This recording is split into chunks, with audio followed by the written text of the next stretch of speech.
আল্লাহ রাসূল বলেছেন একটা নামাজি একজন মুসাল্লি নর হোক কিংবা নারী হোক নামাজ পড়ার জন্য ওযু করে, ওযু করতে হবে, বিনা ওযুতে নামাজ হবে না, না হবে, ওযু করতে হবে। নবী আমার বলেছেন বিসমিল্লাহ বলে যখন আপনি হাত কান ধোবেন, হাতের দ্বারাতে যেগুলা ছোট ছোট গুনাহ হয়েছে, পাপ হয়েছে, বিসমিল্লাহ বলে যখন পানিতে হাত ধোবেন, হাত থেকে ঝরে ঝরে ঝরে ঝরে পানি গালা যখন ঝরে যায়, পানির সাথে সাথে হাতের গুনাহগুলো ধুয়ে যায়। মুখ কান্ডা ধুয়ে নিলেন, পানি যখন ঝরে যায় আপনার গুনাহগুলো ধুয়ে যায়। এই মতো যখন পা ধুলেন, পায়ের দ্বারাতে যে ভুল যে গুনাহ হয়েছে, ওযু করার সাথে সাথে পানিগুলো যখন ধুয়ে ধুয়ে পড়ে যায়, পানির সাথে সাথে গুনাহ ধুয়ে যায়। এবার নবীজি বলেছেন উম্মত, ওযুর শেষে যখন তোমরা এই দোয়াটা পড়বে, আশহাদু আল্লা ইলাহা ইল্লাল্লাহু ওয়াহদাহু লা শারীকা লাহু ওয়া আশহাদু আন্না মুহাম্মাদান আবদুহু ওয়া রাসূলুহু। অন্য রাওয়ায়াতে আছে আল্লাহুম্মা ইজআলনি মিনাত তাওয়াবিনা ওয়াজআলনি মিনাল মুতাতাহহিরিন। ওযু করার পরে দোয়াটা পড়েছি না? নবী আমার বলেছেন কোন মানুষ নামাজের তাইয়ারি শুরু করে দিয়েছে ওযু থেকে, ওযু করা হলো, ওযুর সাথে সাথে ওযুর যেগুলা জায়গা ধুইলেন, ওযুর আজার জায়গাগুলা পানির সাথে সাথে গুনাহ ধুয়ে গেল। এবার নবী বলেছেন উম্মত, ওযুর শেষে যখন তুমি এই দোয়াটা পড়বে, তোমার জীবনে যত ছোট ছোট গুনাহ আছে, তোমার জীবনে যত ছোট ছোট পাপ হয়েছে, আল্লাহ রাব্বুল আমিন তোমার সমস্ত জীবনের গুনাহকে আল্লাহ মাফ করে দেবে। এখানে তো আপনি নামাজ পড়েননি, শুধু ওযু করলেন আর দোয়াটা পড়লেন, জীবনের ছোট গুনাহ সব আল্লাহ মাফ করে দিলেন। এটা তাইয়ারি। এই মতো আপনাকে আমাকে রমজানের তাইয়ারি করতে হবে। কেমন তাইয়ারি করতে হবে? ওযু করার পর আমরা মসজিদে যাই, মসজিদে যখন ঢুকি ডাইন পা আপনাকে আগে মসজিদে রাখতে হবে, আর সাথে সাথে একটা দোয়া পড়তে হবে। বলেন তো আপনারা দোয়াটা কি? জি, আল্লাহু মাফতাহলি আবওয়াবা রাহমাতিক, আল্লাহু মাফতাহলি আবওয়াবা রাহমাতিক। এই দোয়াটার মানে কি? আয় আল্লাহ, তুমি আমার জন্য রহমতের দুয়ারকে আল্লাহ তুমি খুলে দাও। আল্লাহ তুমি আমার জন্য রহমতের কেওয়াড়কে আল্লাহ তুমি খুলে দাও। আওয়াজ ঠিক কি হয়ে গেল?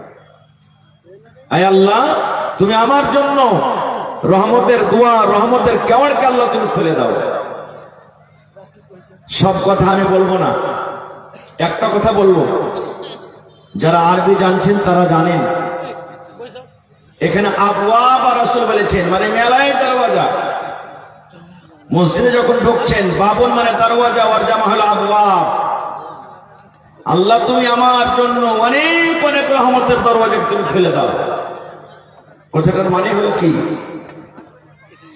আপনার মাথাতে কর্জা চেপে গেছে, মসজিদে যখন আপনি ঢুকবেন, এই নিয়ত করে ঢোকেন, রব্বুল আলামিন আমার মাথাতে করজ চেপে আছে, রব্বুল আলামিন আয় আল্লাহ তোমার ঘরে আমি ঢুকলাম, করজ শোধ করার যেটা দরজা আছে আল্লাহ তুমি খুলে দাও।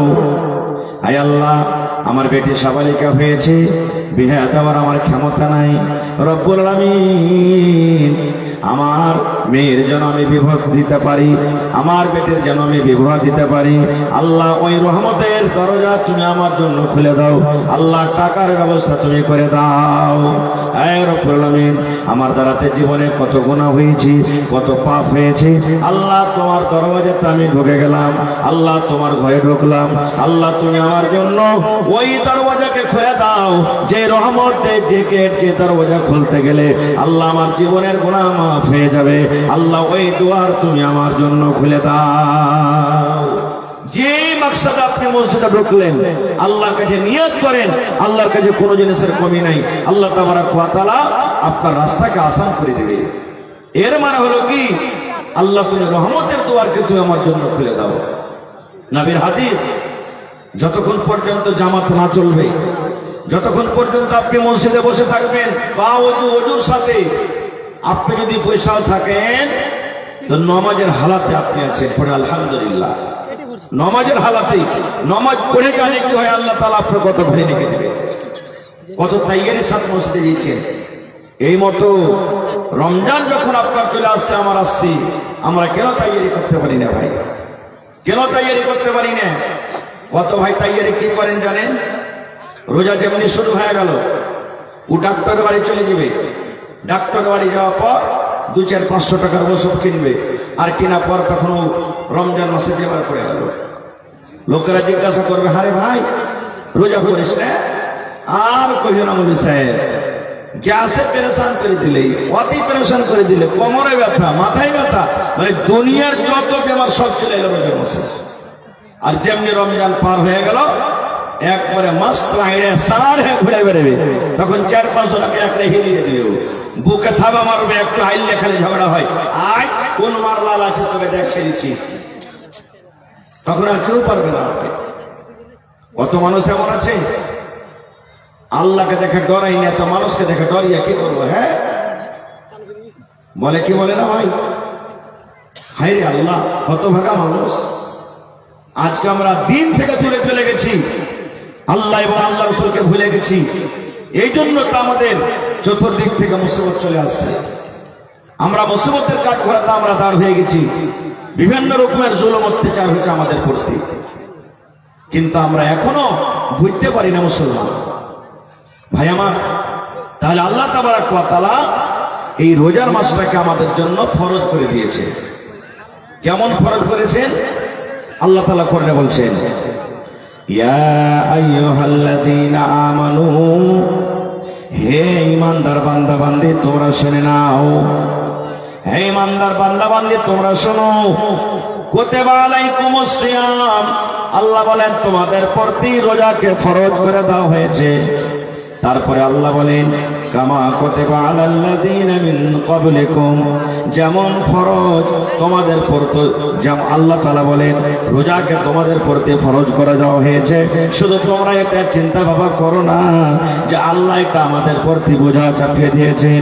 এই রমজান মাসটাকে আল্লাহ আমাদের প্রতি ফরজ করেছেন। আল্লাহ রাব্বুল আলামিন বলেন, হে দুনিয়ার মানুষ, তোমাদের পূর্বে তোমাদের আগে যে কওম, যে নবীরা ছিলেন, আল্লাহ তাবারক ওয়া তাআলা তাদের প্রতি আল্লাহ রোজাটাকে ফরজ করেছিলেন। তাদের পরে তো রোজাটাকে ফরজ করা হয়েছিল। কেন রোজাকে ফরজ করা হয়েছে? আল্লাহ বলেন, লাআল্লাকুম তাত্তাকুন, এক মাস রোজা রেখে, এক মাস তেলাওয়াত করে, এক মাস তারাবি পড়ে, এক মাস আল্লাহর জিকির আজকার করে যেন তোমরা মুত্তাকি হতে পারো, যেন তোমরা পরেজগার হতে পারো, যেন তোমরা আল্লাহওয়ালা হতে পারো, যেন তোমরা দিনদার হতে পারো। আল্লাহ নিজে বলছেন, এই জন্য রোজাকে ফরজ করেছি যেন তোমরা মুত্তাকি পরেজগার হতে পারো। আজকে কই রোজা রাখলাম, ভালো কথা, মাগরিবের টাইমে দেখেন মসজিদ ভর্তি মানুষ। আপনার এলাকা হয়েছে না, হয় না এরকম? মসজিদ ভরা মানুষ। স্বামী স্ত্রী বলছে, এক কাম করো, রোজাটাকে ধরে থাকো, যদি কোন দিক থেকে জাফর টাফর চলে আসে তো খেয়ে নেবে, এটা জাফর তো খেতে হবে, আর জাফর দিয়ে দেয় না, যদি জাফর খেতে যাও তো এই রোজা করে নিয়ে জাফর খেতে হবে না, তো রোজা হবে না। কত ভাই রোজা করবে? আরে হালেমা কানতে যেতে হবে, কতরি কানতে যেতে হবে, ডালিমা কানতে যেতে হবে। তো স্বামী স্ত্রীতে গল্প করছে যে হাঁকি তুমি যে একদিন রোজা করো না, আর ওখানে যে জামাই রোজা করছে, বিহাই রোজা করছে, সবাই রোজা করছে, আর তুমি এমনি চলে যাবে, তো মানুষ কি করবে? কারণ ওই বিহাইকে দেখার জন্য, মান সম্মান বাঁচার জন্য তখন ও সেদিন রোজা করে যাবে, আর বিহার সাথে ইফতার করবে, যেন বিহাই জানতে পারে যে আর বিহাই রোজা করেছে। হয়েছে না, হয় না ভাই? বন্ধুরে আমার কথা নয়, নবী আমার 1400 বছর আগে বলে দিয়েছেন। হ্যাঁ আমার উম্মতেরা তোমরা শুনে নাও, মান সামা রমজানা ঈমানাও ওয়া ইহতিসাবা গুফিরা লাহু মা তাকদ্দামা মিন যামবি। নবী বলেছেন, যে মানুষেরা রোজা রাখলো, নর হোক কি মানারি হোক, মান সামা রমজানা, যারা রমজান মাসে রোজা রাখলো, বেটা ছেলে হোক কিংবা বেটি ছেলে হোক, ঈমানাও, ঈমানের সাথে রোজা রাখলো, আল্লাহ রোজা ফরজ করেছেন, রোজা রাখতে হবে, রোজা ছেড়ে দিলে গুনাহ হয়ে যাবে, পাপ হয়ে যাবে, এই নিয়তে রোজা রাখি। ওয়া ইহতিসাবান, এবং আল্লাহ নেকি দান করবেন, রোজা রাখলে নেকি পাবো, না রাখলে গুনাহ হবে, আল্লাহ নারাজ হয়ে যাবে। এই দুটো নিয়তে যারা রোজা রাখি, নবী আমার বলেছেন উম্মত রে, গফিরা লাহু মা তাকাদ্দামা মিন যামবিহি, তোমার জীবনের যত ছোট ছোট গুনাহ আছে, তোমার জীবনের যত পাপ আছে, আল্লাহ রাব্বুল আমিন তোমার জীবনের গুনাহকে আল্লাহ মাফ করে দেবেন। নারে তাকবীর। দুটা উদ্দেশ্য, একটা ঈমান আর একটা ইহতিসাব বলা হয়েছে। রাসূল বলছেন এই দুটা নিয়তে যারা রোজা রাখবে তাদের গুনাহকে আল্লাহ তাবারক ওয়া তাআলা মাফ করবেন। এবার যদি আমরা লোক দেখানো রোজা রাখি, তাহলে কি মাফ হবে? মাফ হবে ভাই? জীবনে মাফ হবে না। কো লোক দেখানো রোজা লোক দেখানোরই মতন হবে, একটাও নেকি পাওয়া যাবে না, উল্টা গুনাহ হয়ে যাবে। এই জন্য এটা রহমতের মাস, ফজিলতের মাস। আল্লাহকে বলেন, হে আল্লাহ, জীবনে কত পাপ করেছি, গুনাহ করেছি, আল্লাহ আমি এক মাস পাক পবিত্র রমজান তুমি আমাকে তোহফা হিসাবে, গিফট হিসাবে দিয়েছো। আল্লাহ, আল্লাহ তুমি আমাকে শক্তি দাও, তাকত দাও। আল্লাহ আমার ভিতরে যদি এখন বেমারি আছে, আল্লাহ রমজান মাস আসতে না আসতে আমার সমস্ত বেমারিকে, মুসিবতকে তুমি দূর করে দাও, যেন আমার দ্বারাতে একটাও রোজা না ছুটে। এরকম ভাবে আল্লাহকে যে দোয়া করেন সাহাবায়ে কেরাম, দোয়া করতেন। কিন্তু আমরা বেমারি হওয়ার জন্য দোয়া করছি। ভাই আমার, রমজান মাসে অনেক কথা আছে। আল্লাহ রাসূল সাল্লাল্লাহু আলাইহি ওয়াসাল্লাম বলেছেন সাহারি খেতে হবে, সাহারি খাওয়াতে বরকত আছে। মেলায় দিন এমন থাকে না, শুইতেছেন, জাগতে পারলেন না, আজান হয়ে গেল। এরকম হয়েছে না, হয় না? সময় ঝড় চলছে, হোকেরা বাতাস, পানি চলছে, আঁখা চুলা বন্ধ, কিচ্ছু নাই বাড়িতে খাবার, তাইলে রোজাটি করতে হবে না? নিয়াত করে নেন আল্লাহর কাছে, আল্লাহ আমি সন্ধ্যাবেলাতে খেয়েছি, এখন আমি জানতে পারিনি, আজান হয়ে গেল, আর আজানের পর খাওয়া চলবে না। আল্লাহ এমন ঝড় তুফান চলছে, সাহারির ব্যবস্থা হলো না, নিয়াত করে নেন, আপনার রোজা হয়ে যাবে ইনশাআল্লাহ তাআলা। সাহারি খেতে হবে, এটা হলো সুন্নাত তারিকা, কিন্তু সাহারি না খেলে রোজা হবে না, এটা কোনো কথা নেই। জেনে বুঝে সাহারি ছাড়তে হবে। দেখো, সাহারি মানে এটা নয় যে দুটা রাতে, এই দেখেন মেঘেলাম চলে না, প্রত্যেক মসজিদে মসজিদে এলাম, মায়েরা খালারা শোনেন, রান্না বান্নার কাজ হয়ে গেছে, টাইম হয়ে গেছে, আপনারা জায়গা যান। এবার যেমন আজকে জালসাতে হোটেল শুরু হয়ে গেল, দরকার নেই এগুলা করার। গরম গরম ভাত খেতে হবে, আর পেটকে পচ্চা পচ্চা খেতে হবে, এটা দরকার নেই। এত সেহরি খাওয়ার দরকার নেই। সাহারি হলো গল্প। মেলায় লোক এমন আছে যে এমন খুঁজা খুঁজা সাহারি খাবে, ফজরের নামাজের টাইম শ্বাস নিতে পারে না, মৌসুমে যেতে পারে না, ওষুধ লম্বা হয়ে পড়ে গেল বিছানে। না ভাই আমার, সাহারি খান, আর ফজরের আজানের আগে আগে, অর্থাৎ যেটা আউয়াল প্রথম যেটা টাইম ঢুকছে, সুবহে সাদিক যাকে বলা হয়, তার আগে আগে আপনাকে রোজার নিয়ত করতে হবে। হে আল্লাহ, আজকে তুমি আমাকে হায়াত দিয়েছ রব্বুল আমিন, আমি সাহারি খেলাম, আল্লাহ সারা দিন আমি রোজা রাখবো। এইভাবে আজানের আগে আগে আমাকে আপনাকে নিয়ত করতে হবে, মুখে বলতে হবে না, শুধু মনে মনে নিয়ত করে দিন। কিন্তু আপনি যদি বলেন যে সাহারি খেলাম, দেখবো দিনের অবস্থা যদি কড়াকড়ি দিনটা হয়, তাহলে রাখবো না, না হলে রাখবো, এই নিয়তে যদি আপনি রোজা রাখেন, তাহলে কিন্তু এরকম নিয়ত পাওয়া যাবে না, নেকি পাওয়া যাবে না, শুধু না খেয়ে থাকা হবে। এবার গোটা দিন আমাদের চলে যায়। কত ভাই এমন আছে, মাগরিবের টাইমে নামাজ পড়তে যাবে, নিজের চোখে দেখা কথা বলছি ভাই, সালাই আর খাইনি, আর ওই বিড়ির মুঠটাকে কোমরে পকেটে নিয়ে যাবে, সারাদিন খাইতে পাইনি। যেমনি সালাম ফিরে দুরকাত সুন্নাত পড়ে মসজিদের সামনে দাঁড় হয়ে আছে, আর ইনভার্টার চালু করে দিলেন, মুখে ধরাইতে শুরু করে দিলেন। হয় না? আল্লাহর রহমত এখন কমে গেছে মেলায়, কিন্তু কত ভাই আছে এমন করে। কেন করবেন ভাই? আল্লাহ যে বলছেন তুই এক মাস রোজা রেখে যেন তুই মুত্তাকি পরেজগার হতে পারিস, বিড়ি খাচ্ছিলি 11 মাস, রোজা রেখে যাও তোর বিড়ির নেশাটা ছুটে যায়। খাইনি খাচ্ছিলি 11 মাস, রোজা রেখে যাও তোর খাইনি নেশাটা ছুটে যায়। আর আপনি রোজার মাসে রোজা রাখে মাগরিবের নামাজ পড়ে পকেটে করে বেঞ্জেল চলছে, তুমি আল্লাহর আয়াতের খেলাফ হয়ে গেল। এর মানে বোঝা গেল যে নিয়াতে যেভাবে রোজা রাখার দরকার, আমাদের রোজা আল্লাহর দরবারে ওইভাবে কবুল হয় না, যার কারণে আমরা বদলাতে পারি না। একটা মাসলার কথা বলি, নবী আমার বলেছেন, যখন তুমি ইফতারি করতে বসবে, ইফতারির টাইমে, ইফতারির সময়তে আল্লাহ কত কত বান্দাকে যে জাহান্নাম থেকে আজাদ করছেন। জাহান্নামের রেজিস্টারে নাম লেখা হয়ে গেছে, অমুক জাহান্নামে যাবে, অমুক মহিলা জাহান্নামে যাবে, অমুক নারী জাহান্নামে যাবে, অমুক পুরুষ জাহান্নামে যাবে, নাম লেখা হয়েছে। আল্লাহ তার রোজাদারের দিল, রোজাদারের অন্তর, রোজাদারের মহব্বত ভালোবাসা দেখে আল্লাহ তাবারক ওয়া তাআলা ইফতারির টাইমে কত কত বান্দা বান্দীকে জাহান্নামের আগুন থেকে আজাদ করে দেয়। আমরা কি করছি? রোজা যখন ইফতার করবো, মিস্টার বসছি, চলছে গল্প, চলছে গল্প, চলছে। আর এই মহিলারা বেচারি এত কষ্ট করে রমজান মাসে, মহিলাদের মতো কষ্ট দুনিয়াতে কেউ করে না। মাথা ব্যথা হোক, কপাল ব্যথা হোক, জ্বর হোক, পেট ব্যথা হোক, ভোক লাগুক, মাথা করুক, যা কিছু হোক, আসরের নামাজ পড়ে ওকে ইফতারি করতেই হবে, তাই না?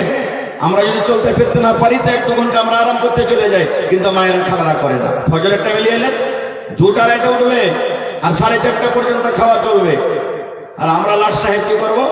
খালে মারমা কি হয়েছে, ওই তুমি জয়টা মতো এটাতে রান্না বান্না করতে উঠো, কিন্তু 10 মিনিট আগে আমাকে উঠিবে। 4:30 পর্যন্ত খাওয়া চলবে। 4টাতে যদি কিছু বুঝা বাপ উঠানো যে দেখো মানে কি আরো টাইম আছে, কেন উঠাছিস? জি থাম না, থাম, এখানে যাচ্ছি, উঠছি। আর মহিলাকে আল্লাহ এত দয়া মায়া দিয়েছে, ওরা অতক্ষণ পর্যন্ত খাবে না যতক্ষণ পর্যন্ত আপনি না খাবেন। ওর হিতে একটু খেয়াল করেন যে ওরা রাত 2টা থেকে আপনার জন্য খিদমত করার জন্য রান্না বান্না করছে, আর আপনি এখন না খাইবেন, বেচারি কখন খাবে? আপনি তো কোন রকম টাইমে খাই উঠে গেলেন, আর বেচারি একদিকে আজান হয়ে গেল, ঘোড়াঘুড়ি করে কখন লাখে দিলে, কখন মুখে দিলে, কখন কি করলে, দিয়ে তখন খাই উঠতে হলো তার আগে। কেন কেন এরকম করেন ভাই? এই মতো ইফতারির টাইমে, ইফতারির সময়তে সারাদিন গল্প করে জি ভরলো না, সারাদিন দোকানে বসে জি ভরলো না, সারাদিন মাঠে কাম কাজ করে জি বসলো ভরলো না। আরে কমপক্ষে সারাদিন যে রোজাটা রাখলেন, ইফতারির টাইম ফেলে তো 5 মিনিট সময় নিয়ে কমসে কম ইফতারি থালাটা নিয়ে বসে। ওই সময়তে আল্লাহ তাআলা, আল্লাহর ফেরেশতারা খালি আপনার মুখের দিকে দেখে। কি দেখে জানেন? এই ভাই মুসলমান, যখন আপনার ইফতারি থালা খান সামনে থাকবে, নানা রকমের মহব্বত, ভালোবাসা, নানা রকমের ফল, কেলা আছে, সস আছে, খাজুর আছে, বাদাম আছে, চিড়া আছে, আর বিভিন্ন রকমের খাবার আপনার থালিতে আছে। সুন্দর করে গলা শুকিয়ে গেছে, শরবত রেখেছেন আপনি, কিন্তু বারবার ঘড়ির দিকে দেখছেন, দেখেন না আর 3 মিনিট আছে, আর 2 মিনিট আছে, আর 1 মিনিট আছে। ওই সময়খানে আল্লাহ কত খুশি হয় জানেন? আল্লাহ রাব্বুল আলামিন ফেরেশতাকে বলেন, কি বলেন? রে আমার ফেরেশতার দল, দেখো আমার বান্দারকে দেখে তুমি দেখো, আমার বান্দারা এত সবর করে আছি, এত সবর করে আছি। সারাদিন না খাওয়া মানুষ, কলিজা শুকিয়ে গেছে, পেট কোকো করছে, নানা রকমের খাবার সামনে রাখা আছে, বারবার ঘড়ির দিকে দেখে, বারবার ঘড়ির দিকে দেখি, 1 মিনিট আছে, 2 মিনিট আছে, 8 সেকেন্ড আছে, করে করে দেখি। এই মুসলমান, ওই ইফতারির টাইমে, ওই ইফতারির সময়তে নবী আমার বলেছেন, যদি আল্লাহর দরবারে মনে মনে যদি শুধু আল্লাহকে কথা বলেন, আয় রব্বুল আলামিন গোটা দিন রোজা রাখলাম, আল্লাহ জীবনে কত জানা অজানা সাগিরা কাবিরা গুনাহ হয়েছে, আল্লাহ জি তোমার নাম হলো গফফার, আল্লাহ তুমি আমার জীবনের গুনাহকে আল্লাহ মাফ করে দাও। খালি আল্লাহকে কইয়া তো দেখেন, বইলে দেখেন, ইনশাআল্লাহ আপনার বলতে না বলতে আল্লাহ তাবারক ওয়া তাআলা যদি আপনার রোজা কবুল করে দেন, ইনশাআল্লাহ আপনার দোয়া কবুল করবে। কিন্তু আমরা তো করি না, দুনিয়ার আমরা গল্প, এটা কেন হলো না, এটা কেন কম হয়ে গেল, এটা কেন এরকম হলো, এই কচুরি কেন নাই, এই কেন নাই, ওই কেন নাই, দুনিয়ার আমরা গল্প। নবী আমার কাছে শরবত কিংবা পানি তুমি 1 গ্লাস 7 গ্লাস খেয়ে নাও, তারপরে তখন এই দোয়াটা পড়ো, যাহাবাজ জামাউ ওয়া বিতাল্লাতিল ওয়ারুকু ওয়া তাবাতাল আজরু ইনশাআল্লাহ। খাজুর খাওয়া সুন্নাত, খাজুর বাড়িতে হবে না, 10টা 20টা খেতে হবে দরকার নেই, কমপক্ষে একটা তো খেতে পারবেন, সুন্নাত তালিকা, নেকি বেশি পাবে। এবার বলবেন মাওলানা খাজুর যদি না পাই, খাজুর শেষ হয়ে গেছে কিংবা আমি জোটাতে পারি না, নবী আমার বলেছেন উম্মত যদি তুমি খাজুর না পাও, খাজুরের জোগাড় যদি তোমার না হয়, তাহলে বিসমিল্লাহ বলে তুমি পানি পান করো, বিসমিল্লাহ বলে 1 ঢোক মুখে পানি দিয়ে ইফতার করো, তারপরে তখন এই দোয়াটা পড়ো, যাহাবাজ জামাউ ওয়া বিতাল্লাতিল ওয়ারুকু ওয়া তাবাতাল আজরু ইনশাআল্লাহ। প্রথম খাজুর, খাজুর না আছে তো পানি, এই দুটাতে সুন্নাত তালিকা নেকি বেশি পাবে যদি ইফতার করেন তো। তারপরে তো বাড়িতে বিরিয়ানি আছে, ভাত আছে, গোশ আছে, মাছ আছে, ডিম আছে, আঙ্গুর আছে, সেব আছে, বেদানা আছে, যা আছে খুব খান, কেউ মানা করবে না আপনাকে। এখন তো আল্লাহর রহমতে সুবহানাল্লাহ ইফতারের টাইমও এমন এমন আল্লাহ মানুষকে ব্যবস্থা দিয়েছে যে আগে মানুষ ক্ষীর কাছিতে ভালো মানুষ বরান্দাতে খাইত নাকি জি ভাই, মদ থেকে তাগড়া ব্যবস্থা এখন ইফতারিতে হয়েছে, খাইতে খাইতে খাইতে কমপক্ষে 15-20 মিনিট তো লাগছে, লাগে না? আল্লাহুস সামাদ। ভাই মুসলমান, আর একটা কথা বলে দিই, ইফতারের টাইমে যেটা আমরা এলান করছি, হ্যাঁ ভাই শুনেন, রোজাদার ভাইরা শুনেন, ইফতারের টাইম হয়ে গেছে, আপনারা ইফতারি করেন, এই জায়গাতে যদি আপনি আজানটা দিয়ে দেন তো বেশি উত্তম আফজাল হলো, নাকি যে বলো না? আজানটা যদি দেন তো বেশি ভালো, মুখে যদি না। বাড়িতে মা আছেন, বাড়িতে বিবি আছে, বেটা আছে, বেটি আছে, বলেন বিবিরে আমাকে তুমি ফজরের পর, জোহরের পর, মাগরিবের পর, আসরের পর একটা টাইম বেঁধেলেন, বিবিরা আমাকে তুমি 1 রুকু করে কোরআন শেখাও, বিবিরা তুমি 1 পারা করে আমাকে কোরআন শোনাও, একটা টাইম একটা সময় বানিয়েলেন, একদিন 1 পারা শোনেন, 2 রোজাতে 2 পারা শোনেন, 30টা রোজা মাসে হবে 1 পারা করে যদি শোনেন, ওরে সুবহানাল্লাহ 30 দিনে 30 পারা কোরআন শোনা হয়ে গেল আপনার, 30 দিনে 30 পারা কোরআন শোনা হয়ে গেল। এটা একটা নেকি ছাড়িয়া আল্লাহ তাবারক ওয়া তাআলা আপনার খাতাতে নেকি তুলে দিবেন। না পারলে একটা মসজিদে হাফিজ সাহেব রেখে দেন, মসজিদে একটা হাফিজ রেখে দেন, ইমাম সাহেব রেখে দেন, কমপক্ষে 10টা মিনিট কমসে কম বসেন, ইমাম সাহেব একটু কোরআন গুলা পড়েন তো আমি শুনবো। কিন্তু আমাদের মাথাতে এমন কাজ, কোরআন পড়া দূরের কথা, ফরজ নামাজ কান্না পড়ানোটা আমাদের সময় ভেঙে, এত আমরা কাজে ব্যস্ত থাকছি। ভাই মুসলমান, এই রমজান মাসটাকে অবহেলা করে আমাদেরকে কাটাইতে হবে না, অবহেলা করে আমাদেরকে খেলতামাশা করে কাটাইতে হবে না। খুব আল্লাহ তাবারক ওয়া তাআলা যেটা রহমত হিসেবে আমাদেরকে দিয়েছে, নিয়ামত হিসেবে, তাকে কাজে লাগান। এই রমজান মাসে একটা রাত আছে, খুব শর্টে মেন কথা 2-3টা আপনাদের সামনে রাখি। শাবে কদর, যে রাতটাতে আল্লাহ তাবারক ওয়া তাআলা নিজের পাক পবিত্র কোরআনকে আল্লাহ তাবারক ওয়া তাআলা নাযিল করেছেন। মা আয়েশা রাদিয়াল্লাহু তাআলা আনহা বলেন, আল্লাহ রাসূল আমরা যখন শাবে কদর জাগবো বা রাতের বেলাতে যখন জাগবো, যদি শাবে কদর পেয়ে যায় তাহলে কোন দোয়া পড়বো নবীজি বলেন তো? শুনলেন, শাবে কদর যে পেয়ে যান বা শাবে কদরের রাত্রে জাগেন, শাবে কদরে জাগেন, মাঝে মাঝে দোয়াটা পড়বেন। কি দোয়া? আল্লাহুম্মা ইন্নাকা আফুউন তুহিব্বুল আফওয়া ফাআফু আন্নি। এটা শাবে কদরের দোয়া, শাবে কদরের দোয়া। কখন দোয়াটা পড়তে হবে? ওরে সুবহানাল্লাহ, যখন শাবে কদরে আপনি যখন ইবাদত বান্দেগি করবেন, 20 রোজা পর 21 রোজার রাতে, 22 রোজা পর 23 রোজার রাতে, 24 রোজা পর 25 রোজার রাতে, 26 রোজা পর 27 রোজার রাতে, 28 রোজা পর 29 রোজার রাতে, 5টা দিন আপনাকে জাগতে হবে। ওরে আল্লাহ, কিন্তু আজকে আমরা মুসলমান ছোট ছোট আমাদের বেটা বেটি গেলাকে বলি, যা তোরা যাক, তোরা মসজিদে চলে যা, আর আমরা বড় বড় মানুষ ল্যাপের তলাতে আমরা ঢুকে থাকি। এখন তো বেটি ছেলে গেলা 12, 14, 15 বছরকার বহিনেরা যাচ্ছে, একে 4 বিস্কুট খেয়ে খালি গোটা রাত কেটেছে।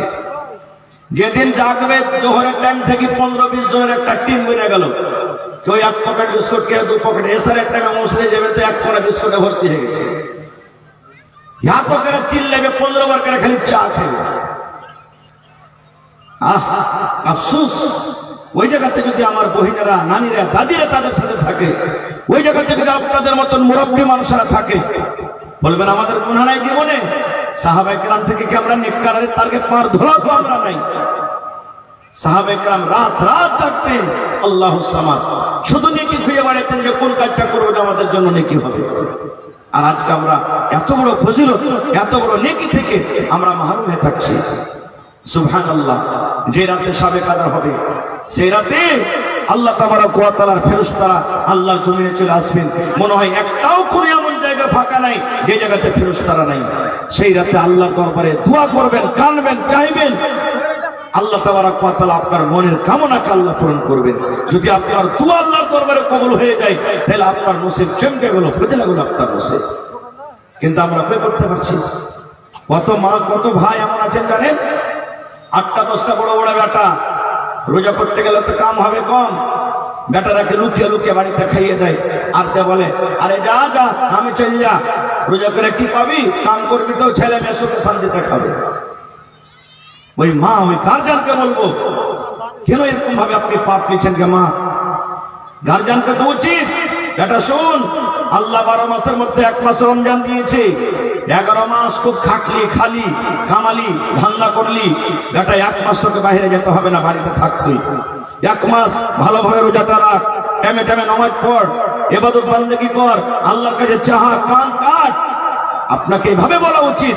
কিন্তু আমরা গার্জিয়ানকে বলি, যা বেটা কামে চলে যা, সারাদিন কাম কাজ করবি, এরকম না খাওয়া শরীরে কাম করতে পারবি না।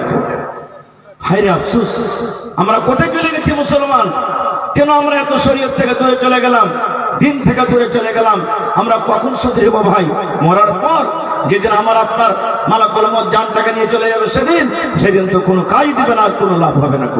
এই জন্য রমজান মাস সামনে আসছে, রমজান মাসটাকে গানিমাত মনে করে আল্লাহ তাবারক ওয়া তাআলা একটা তোহফা, একটা নিয়ামত মনে করে নিয়াত করেন। আর আল্লাহকে বলেন, হে আল্লাহ, আল্লাহ তুমি আমার হায়াতকে বাড়াও, আল্লাহ তুমি আমার সেহাতটাকে ভালো রাখো, আল্লাহ আমার মুসিবত তুমি দূর করো। আর রমজান মাসের যেন একটা রোজা আমার দাঁড়াতে না ছুটে। এবার একটা কথা বলি, যদি কোনো ভাই, কোনো মা, খালা, নানি, দাদি কোনো কারণে রমজান মাসে রোজা করতে পারলেন না, বেমার পড়ে গেলেন, শরীরটা খারাপ হয়ে গেল, জি বেমার পড়ে গেলেন, শরীরটা খারাপ হয়ে গেল, কিংবা মায়েরা খালারা মাসে মাসে হাজ মাসিকের হালাতে থাকে, 3 দিন 4 দিন 5 দিন 7 দিন 8 দিন করে করে, ওইটা আল্লাহ রাসূলের বিধান, ওই হালাতে রোজা করবে না। মাসিকের হাতে রোজা করবে না। মহিলারা যেটা রোজা ছুটবে, ওই রোজা কোটা অন্য মাসে তারাকে পুরো করতে হবে। যদি কোনো মুসলমান রোজার মাসে বেমারি হালাতে হয়ে যায়, এমন বেমারি সাহারি খেতে পারে না, রোজা রাখতে পারে না, ওই হালাতে যেদিন বেমারি হালাতে থাকবে, রোজা কোটাকে বাদ দিয়ে দিবে, ওই রোজাটা অন্য মাসে চলবে। কিন্তু এখন অবস্থা কি? একটু খালি যদি মাথা ব্যথা হয়, বাহানা হয়ে গেল, বেমার হয়ে গেছে বলে স্যার, আর বেমারি হালাতে রোজা ছোট আছে, রোজা করতে পারবো না, খাওয়া। এই বাহানা আল্লাহর দরবারে চলবে না ভাই। এখনো মজলিসে কত ভাই এমন আছেন, গত রমজানের 2টা 3টা 5টা রোজা বাকি আছে, আর ফের রমজান চলে এলো। এবার বলেন, রমজান যে আপনার জমা লেগে গেল, কখন রাখবেন? আল্লাহ না করে এরকম হয়, যদি হঠাৎ করে যদি মালাকুল মউত এসে জানটাকে কবজ করে নিয়ে চলে যায়, আর আল্লাহ তাআলা যখন জিজ্ঞাসা করবেন, বান্দা তুমি গত বছরকার রোজা কেন রাখতে পারোনি বলো তো, তখন কি বলবেন? আল্লাহকে কি বলবেন? হ্যাঁ রে আফসোস, আমরা কোথায় শিখবো, কখন শিখবো, আর কখন আমরা জ্ঞান করবো ভাই? এই জন্য আমি প্রত্যেক ভাইকে বলি, ছোট বড়, কমপক্ষে 10 বছর থেকে উপরে, আল্লাহ তাবারক ওয়া তাআলার প্রত্যেক বান্দা বান্দীকে বলি, ভাই রমজান মাস আসছে, এই রমজান মাসটাকে গানিমত মনে করেন, আর আখির রমজান মনে করেন। কে জানি আর পরে আর রমজান পাবো কি পাবো না, আর আল্লাহর জিকির আজকারে, আল্লাহর ইবাদত বান্দেগীতে আর রোজা রেখে আল্লাহ তাবারক ওয়া তাআলাকে রাজি করেন। কারণ রাসূল বলেছেন যে রোজার একটা ফজিলত এমন, সুবহানাল্লাহ। আজ দান করবেন, নেকি লিখবে কে? ফেরেশতারা। নামাজ পড়বেন, নেকি লিখবে কে? ফেরেশতা। হজ করবেন, নেকি লিখবে কে? ফেরেশতা। কোরআন তেলাওয়াত করবেন, নেকি লিখবে কে? ফেরেশতা। এক মুসলমান আর এক মুসলমানকে সালাম করবেন, নেকি লিখবে কে? ফেরেশতা। কিন্তু যখন রোজার বাড়ি এলো, আল্লাহ তাআলা কি বলবেন ফেরেশতাকে জানে? রে ফেরেশতা, ফাইন্নাহু লি ওয়া আনা আজজি বিহি, রোজা হলো আমার আর আমি আল্লাহ তার বদলা দেব। তোরা কি নেকি লিখতে হবে না রে ফেরেশতা? নেকির বদলা তোর কি ক্ষমতা নেই দেওয়ার? শুধু তোরা গিনতিটা লেখ যে আমার এই বান্দাটা কয়টা রোজা রাখলো, একটা দুটা করে গিনতিটা রাখ।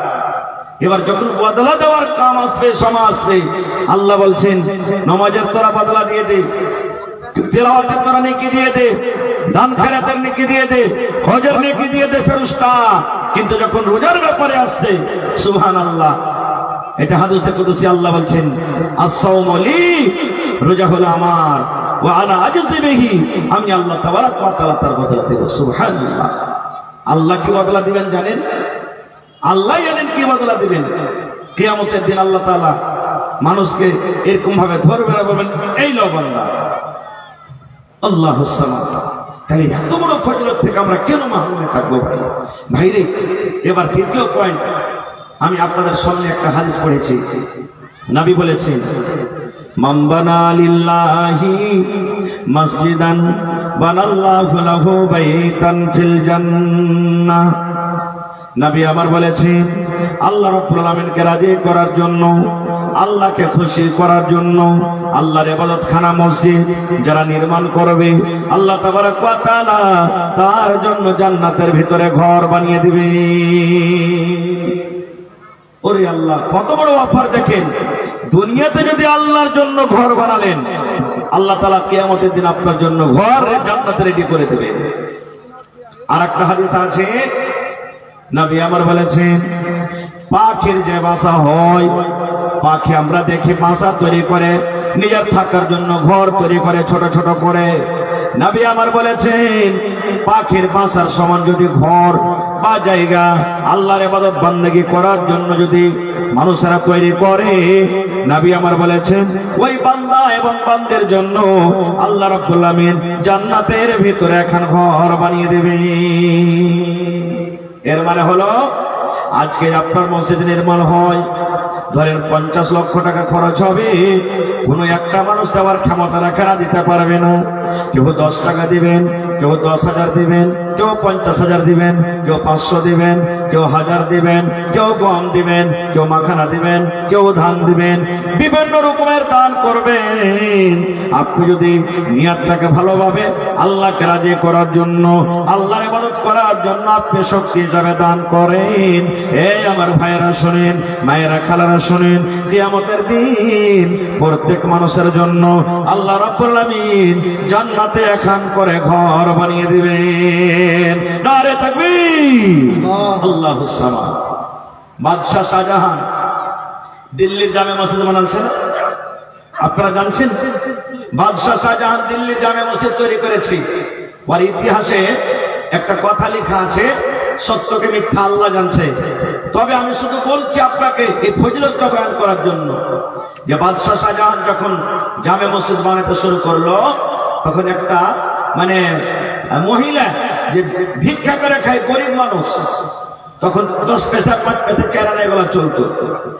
চেরানা পয়সা এসে দিচ্ছেন মসজিদে, দান করছেন, যে বাদশাহ তো একাই বানাইছেন, তা আমি চেরানা পয়সা দিয়ে কমপক্ষে আমি দানে শরীক হয়ে যাই।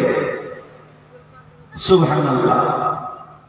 বাদশাহ বলছেন বুড়িমা দান করতে হবে না, আমি একাই মসজিদটা বানাবো, আমি নিয়ত করেছি।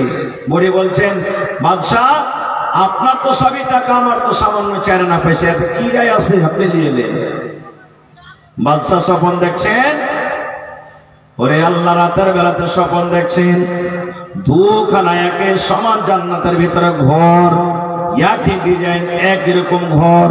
স্বপ্নের মাধ্যমে সত্যকে মিথ্যা আল্লাহ যখন আমি বলছি আপনাদের সামনে। এবার বাদশাহ স্বপ্নে দেখছেন, এবার বলছেন রব্বুল আমিন এই দুখান ঘর কার? বলছেন হে বাদশাহ রাখো, এখানটা ঘর হলো তোমার, আর এখানটা ঘর হলো বুড়ির। এবার বলছেন কি কারণে ঘর দুখানা বানানো হয়েছে? বলছে বাদশাহ, তুমি যে মসজিদ তৈরি করেছো, ওই মসজিদ তৈরি করার বদলা এটা হলো তোমার। এবার বলছেন আল্লাহ, ইয়াকি রকম ঘর, ইয়াকি ডিজাইনের, ইয়াকি রঙের এই ঘরটা কার? বলছে বাদশাহ, তুমি যখন মসজিদ তৈরি করো, তোমার সাথে সাথে একটা আমার বান্দি যে ভিক্ষা করে খাত, 4 আনা পয়সা মসজিদে দান করেছিল, আমি আল্লাহ তাবারক ওয়া তাআলা তার দানটাকে কবুল করেছি এবং তার জন্য জান্নাতের ভিতরে এখন ঘর বানিয়ে দিয়েছি।